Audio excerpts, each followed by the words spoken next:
5 years. That's how long I'd been running East Coast operations at Altair Systems, a mid-sized logistics tech company in Atlanta.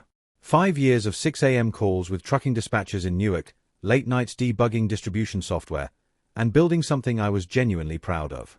Our division handled the backbone operations for companies moving everything from auto parts to medical supplies across the eastern seaboard. I wasn't the flashiest guy in the building. At 39, I preferred spreadsheets to PowerPoints, and I'd rather fix a broken system than give a presentation about why it might break someday. But our numbers spoke for themselves: 94% on-time delivery rate, client retention at 97%, and profit margins that made the finance team smile during budget reviews. My team respected me because I never asked them to do anything I wouldn't do myself. When Helicore Logistics had a critical shipment stuck in customs at 2 a.m., I was on the phone with our broker until we sorted it out. When our primary server farm went down during a storm, I drove to the data center personally to make sure our failover protocols worked. That's just how you build trust, one crisis at a time. So when Kendra Blake from HR called me into conference room B on a Tuesday morning in March, I figured it was about the promotion everyone had been hinting at. Victor Teller, our 61-year-old CEO, had been making noise about expanding my role. Elijah's got the operational DNA this company needs, he'd said at the last quarterly meeting. I walked into the conference room expecting good news. Victor was there, looking unusually formal in his navy suit. Kendra sat with a manila folder in front of her, wearing her difficult conversation expression. And then there was the third person I hadn't expected, Brandon Teller, Victor's 27-year-old son. Brandon had been around the office for 3 weeks since finishing his MBA at Emory. Tall, confident, with a kind of polished smile that probably got him through business school presentations. He'd been shadowing different department heads, learning the business, as Victor put it. I'd spent an afternoon showing him our logistics platform, explaining how we integrated with client inventory systems. He'd nodded a lot and asked questions that sounded smart but missed the point. Elijah, thanks for coming in, Victor began, clasping his hands together. We've got some exciting news about restructuring the operations division. I felt that familiar tingle you get when you know something's wrong but can't put your finger on it yet. As you know, we're in a major growth phase. The board wants us to scale aggressively, and that means bringing in fresh leadership perspectives. He glanced at Brandon, who sat up straighter. Brandon's going to be taking over East Coast operations as our new VP of Strategic Operations. The words hit me like cold water. I kept my expression neutral. Years of dealing with crisis calls had taught me not to react before I understood the full situation. Brandon's got some innovative ideas about automation integration and supply chain optimization, Victor continued. The kind of forward-thinking approach we need to compete with the big players. Kendra jumped in with her HR smoothness. Of course, we absolutely value your expertise, Elijah. That's why we're creating a new position for you, Senior Implementation Advisor. You'll be providing strategic support to Brandon as he transitions into leadership. Strategic support. Translation: I'd gone from running a $40 million operation to being an advisor, to a 27-year-old who'd never managed anything more complex than a group project. This is a lateral move, not a demotion, Kendra added quickly. Same salary, same benefits. We're just restructuring for optimal efficiency. Brandon finally spoke up, his voice carrying that casual confidence that comes with never having to prove yourself. I'm really looking forward to working with you, Elijah. I'm sure you'll be a great resource while I set the vision for where we're heading. A great resource. I looked at Victor, the man I'd pulled out of operational fires for half a decade. The same guy who'd called me at midnight when our biggest client threatened to walk, who'd praised my steady hand when lesser managers would have panicked. When does this transition take effect? I asked calmly. Next Monday, Victor said. We want to move quickly while momentum is high. I nodded slowly. I see. And the team, they've been informed. We'll be making the announcement this afternoon, Kendra said. We wanted to speak with you first, obviously. Obviously. After the meeting, I sat in my office, soon to be Brandon's office, staring at the whiteboard where I'd mapped out our Q2 client integration timeline. 5 years of building systems, relationships, and trust, and it was being handed over to someone who thought supply chain optimization was a buzzword instead of a daily grind. My phone buzzed. A text from Malik Sosa, one of my best systems engineers, heard rumors about changes. Everything okay? I typed back, "Meeting at 3 p.m. We'll talk then." The afternoon announcement went exactly as badly as I'd expected. Victor gathered the entire operations team, 23 people who'd learned to trust my judgment, and delivered the news with corporate enthusiasm. Brandon stood beside him, looking like he was accepting an award instead of inheriting something he'd never earned. I watched my team's faces. Malik looked stunned. Sarah, our logistics coordinator, stared at the floor. Tom, our senior analyst who'd been with the company for 8 years, shook his head slightly. "I know change can be challenging," Victor concluded, "but I'm confident that Brandon's fresh perspective, combined with Elijah's experience, will take us to the next level." After Victor left, the room fell silent. Finally, Tom raised his hand. "So, Elijah's still here, just not in charge." "That's right," Brandon said confidently. "Think of it as a collaborative leadership model. I'll be setting strategic direction while Elijah provides operational support." Malik looked directly at me. "And you're okay with this?" I met his eyes. "I'm here to serve the company in whatever capacity makes sense." But inside, I was already running calculations. I knew this team, knew these systems, knew these clients. And I had a sinking feeling that Brandon's fresh perspective was about to create some very expensive problems. That evening, I stayed late to document everything I could think of. Client preferences, vendor relationships, system quirks, seasonal patterns, all the institutional knowledge that lived in my head after 5 years of hands-on management. If I was going to be a resource, I'd be the best resource possible. As I was packing up around 9 p.m., I saw Brandon's light still on. I knocked on his door, my old door. "Come in." He was leaning back in the chair, feet up on the desk, scrolling through his phone. "Just wanted to drop off some documentation that might be helpful," I said, setting down a thick folder. "Client profiles, vendor contracts, escalation procedures." He glanced at the folder. "Thanks, but I'm planning to review everything from scratch anyway. Fresh eyes, you know? Sometimes too much history can limit innovation." I nodded. "Of course. But if you need any context on the existing relationships." "I appreciate it, Elijah, but I think it's important for me to build my own relationships with clients. Can't rely on legacy connections forever." Legacy connections. That's what 20 years of operational experience had become. "Understood," I said. "Well, I'm here if you need anything." As I headed for the elevator, I heard him on the phone. "Yeah, Dad, I think is going to work out fine. Pretty cooperative. This is going to be easier than I thought." The elevator doors closed, and I realized that Brandon had fundamentally misunderstood the situation.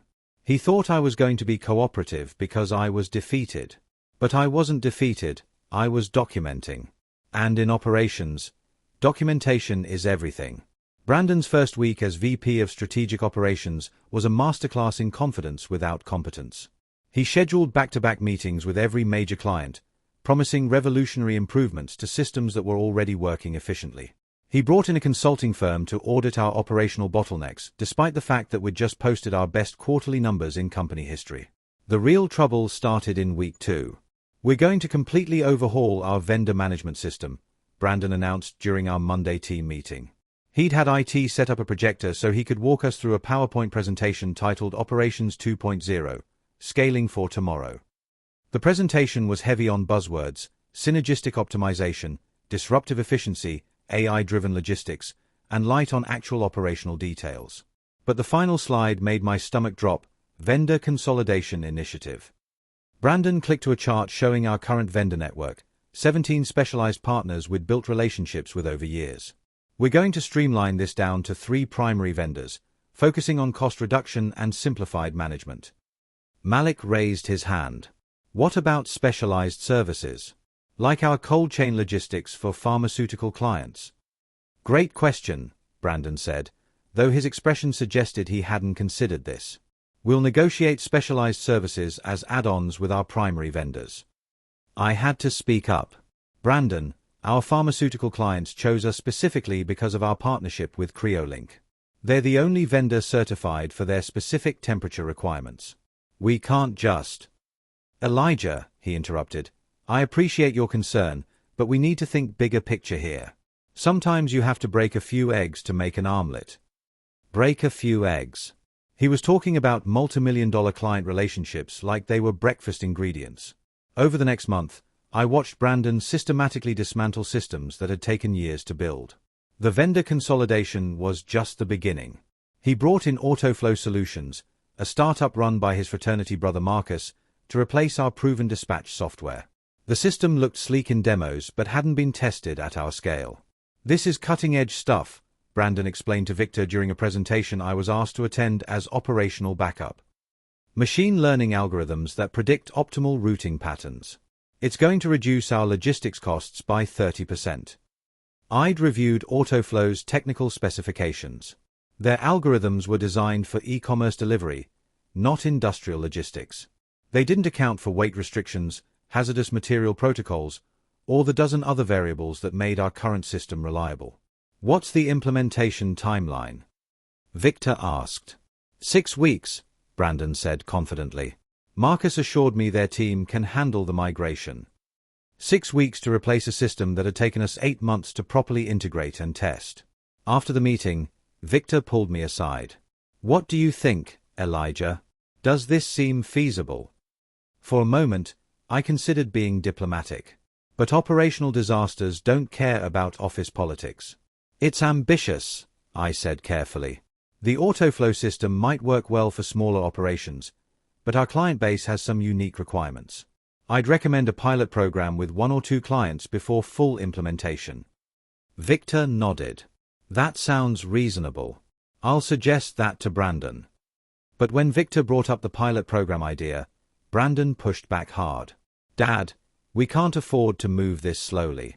Our competitors are already using AI-driven logistics. If we don't innovate now, we'll be left behind." The full Autoflow rollout launched on a Tuesday in May. By Thursday, we had our first crisis. Helicor Logistics, our biggest client, called in a panic. A shipment of medical devices bound for Jacksonville had been routed through Denver because Autoflow's algorithm had optimized for cost efficiency without considering delivery deadlines. The devices were needed for surgeries scheduled for Friday morning. I spent the next 18 hours personally coordinating with backup carriers to get that shipment to Jacksonville on time. We made it, but barely, and the extra shipping costs ate up 3 months of profit margin on that account. "Growing pains," Brandon told Victor when the incident came up in their Friday meeting. "Every new system has a learning curve." But the growing pains kept growing. Autoflow routed temperature-sensitive pharmaceuticals through Phoenix in July.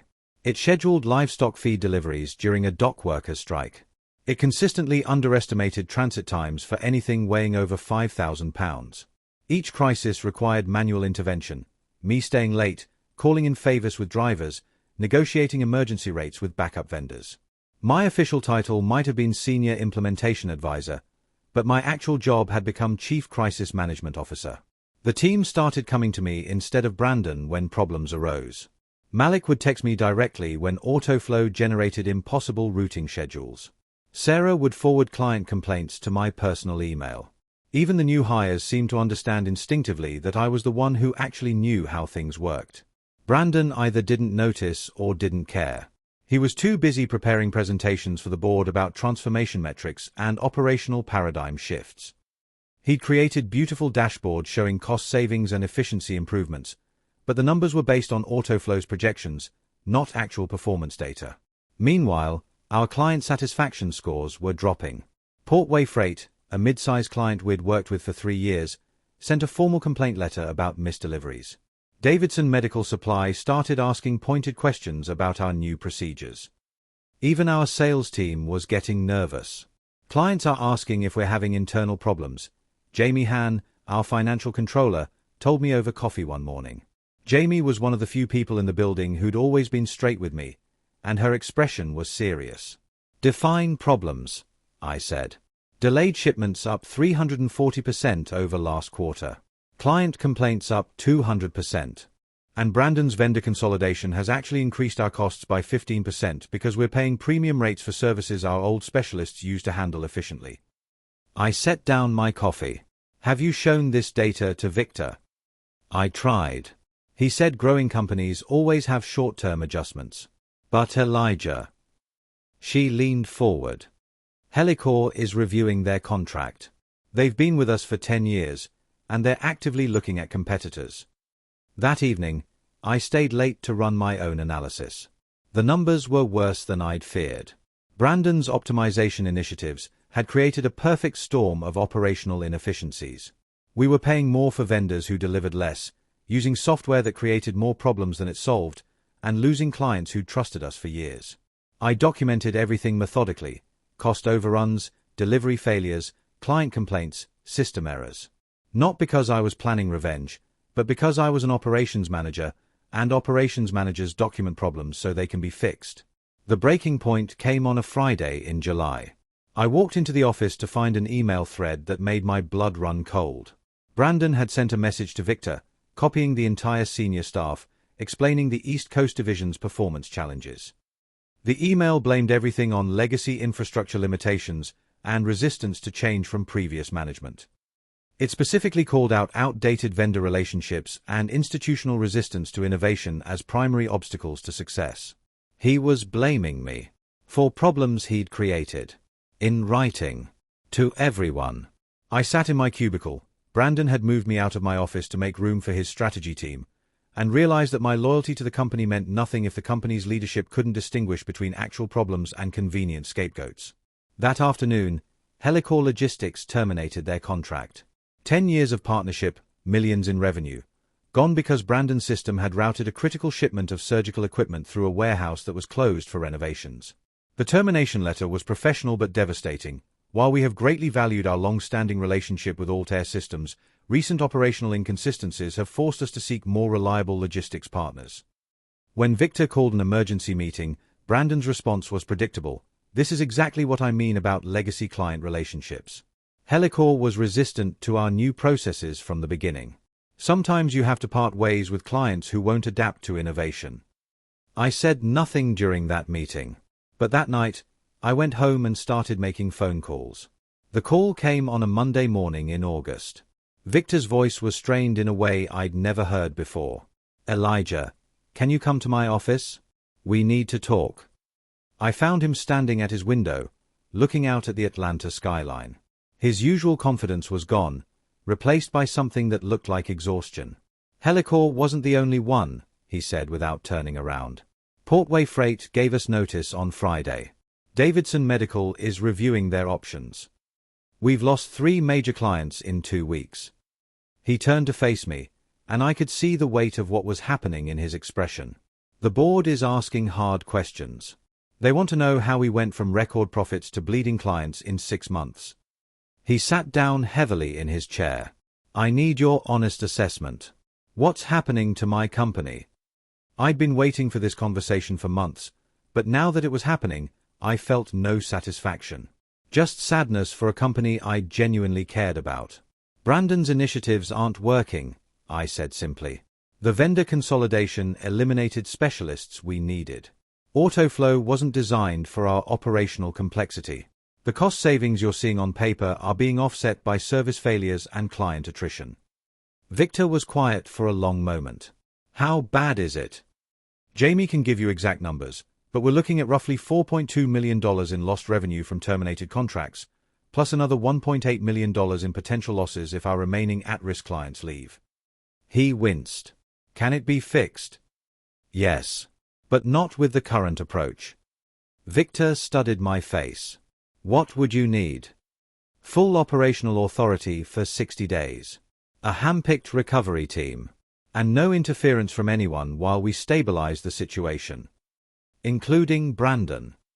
Especially Brandon." It was the most direct challenge to his nepotism I'd ever made, and we both knew it. Victor was quiet for what felt like an eternity. 60 days, he finally said. "Full authority. But if you can't turn this around, then you'll have documentation of exactly what went wrong and why." That afternoon, Victor announced that Brandon was being temporarily reassigned to strategic planning, while I led a recovery initiative for East Coast operations. Brandon's expression during the announcement suggested he understood exactly what was happening, but there wasn't much he could say without admitting the division was failing under his leadership. My first call was to Malik. "Are you available for overtime work?" "Always." What do you need? Help me rebuild everything. Within 48 hours, I had my team assembled. Malik came back from the system architecture role he'd been moved to. Sarah returned to logistics coordination. I even convinced 2 specialists who'd quit during Brandon's vendor purge to come back as consultants. We called it Project Phoenix. Step 1 was triage. We audited every active client relationship, identifying immediate risks and service gaps. I personally called every client to apologize for recent issues and outline our recovery plan. Most were willing to give us another chance. They'd liked working with us before Brandon's changes. Step 2 was system stabilization. We couldn't immediately replace autoflow, but we could build workarounds for its most problematic features. Malik developed override protocols that let us manually correct routing errors before they reached clients. Sarah created a monitoring system that flagged potential problems before they became crises. Step 3 was vendor relationship repair. I spent a week on the phone with our old partners, many of whom were willing to restart relationships despite Brandon's abrupt cancellations. Creolink agreed to resume pharmaceutical logistics support. Maritime Freight welcomed us back for coastal shipping. The work was brutal, 16-hour days, weekend emergency calls, constant problem-solving. But it was also familiar. This was what I'd been doing for 5 years before Brandon arrived. Building systems that worked, maintaining relationships that mattered, solving problems before clients knew they existed. 3 weeks into Project Phoenix, we had our first major win. Meridian Industries, a manufacturing client who'd been considering leaving, signed a contract extension after we successfully handled a complex multimodal shipment that Autoflow had flagged as impossible to optimize. 4 weeks in, our delivery success rate was back up to 91%. Client complaints had dropped by 70%. The crisis calls were becoming routine check-ins. By week 6, something interesting was happening. Other divisions were asking for consulting on their operational challenges. The IT department wanted to understand our monitoring protocols. Sales was using our recovery success as a selling point for new clients. I kept detailed documentation of everything, not just the fixes, but the underlying problems that had caused the failures. Every autoflow error, every vendor relationship breakdown, every client complaint. The data told a clear story about what had gone wrong and why. 6 weeks into the recovery, Victor called me back to his office. But this time, he wasn't alone. The entire board of directors was there.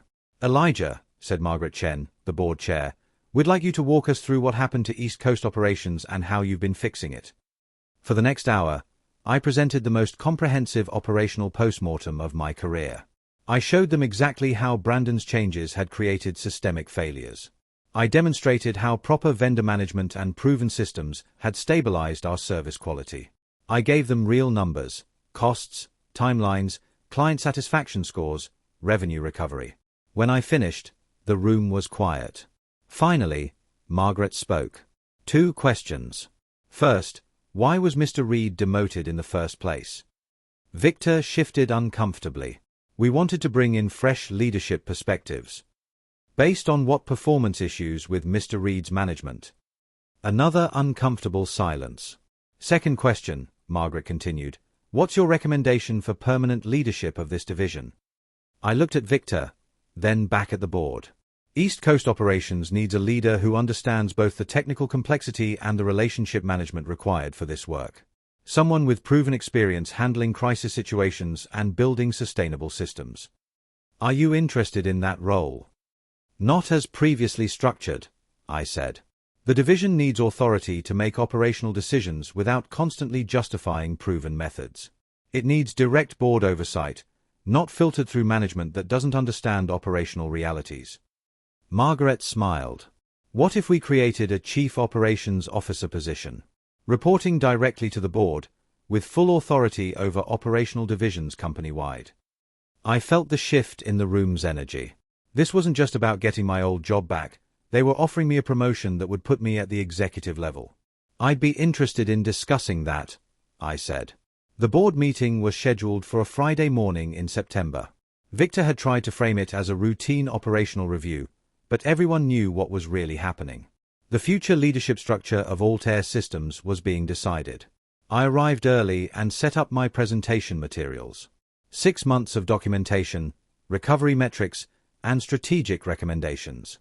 I'd spent the previous week preparing not just to defend my performance during Project Phoenix, but to outline a vision for sustainable operational excellence across the entire company.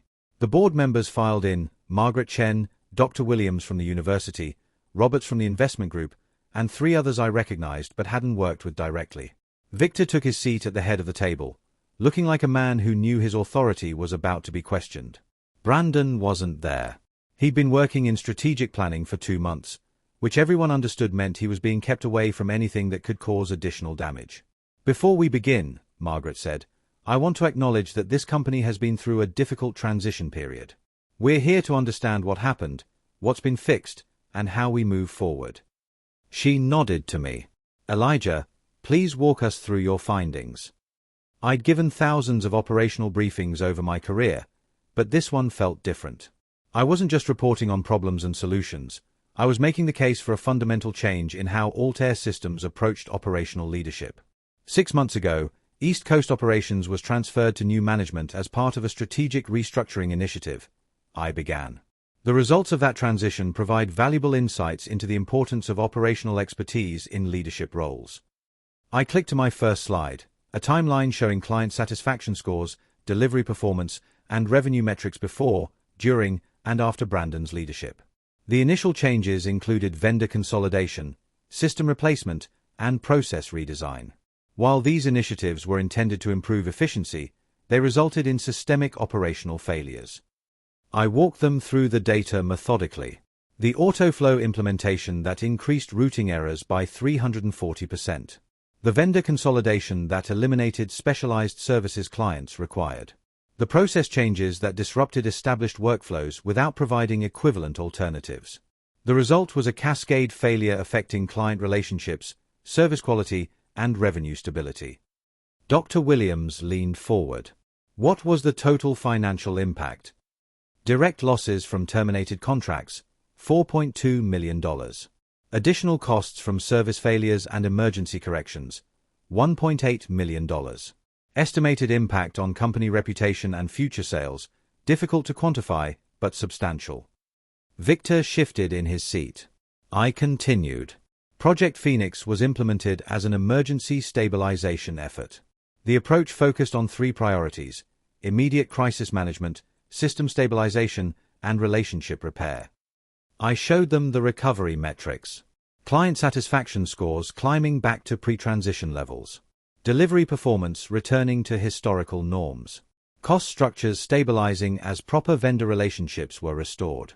The recovery took 6 weeks of intensive intervention. However, the underlying lesson is that operational excellence requires leadership with specific technical expertise and institutional knowledge. Margaret asked the question I'd been waiting for: in your assessment, what caused the initial operational failures? I'd prepared for this moment carefully. I could have blamed Brandon personally, but that would have made me look petty. Instead, I focused on systematic analysis. The failures resulted from implementing changes without adequate understanding of operational complexity. Logistic systems are interconnected networks where individual optimizations can create systemic problems. Effective leadership requires experience with these interdependencies. Roberts, the investment representative, spoke up: "What's your recommendation for preventing similar problems?" Operational divisions need leadership with proven technical expertise. Decision-making authority should be aligned with operational knowledge. And major system changes should be implemented through controlled pilots, not company-wide rollouts. I clicked to my final slide: recommended organizational structure. I recommend creating a Chief Operations Officer position with direct board oversight. This role would have authority over all operational divisions, ensuring consistent expertise and accountability. Margaret studied the slide. "And you believe you're qualified for this role?" "I have 5 years of successful operational leadership at Altair, plus 15 years of prior experience in logistics management. I've demonstrated ability to handle crisis situations, build sustainable systems, and maintain client relationships during challenging transitions." She nodded. "Victor, do you have any concerns about this recommendation?" Victor looked tired. Elijah has certainly proven his operational capabilities. If the board believes this structure serves the company's interests. He didn't finish the sentence, but the meaning was clear. He was yielding to board judgment. Margaret called for a 15-minute recess. When the board reconvened, their decision was swift. The board has voted to create the Chief Operations Officer position as outlined in your presentation, Margaret announced. We're offering you the role, effective immediately. You'll report directly to the board, with full authority over operational divisions company-wide. I accepted. The transition was surprisingly smooth. Most of the operational staff had been waiting for stable leadership. The sales team was relieved to have consistent service quality they could promise clients. Even the IT department appreciated working with someone who understood technical complexity.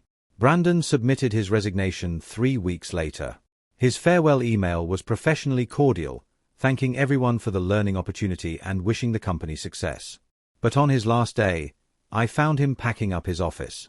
"Guess I was never ready for this, he said, not quite meeting my eyes. I considered several responses.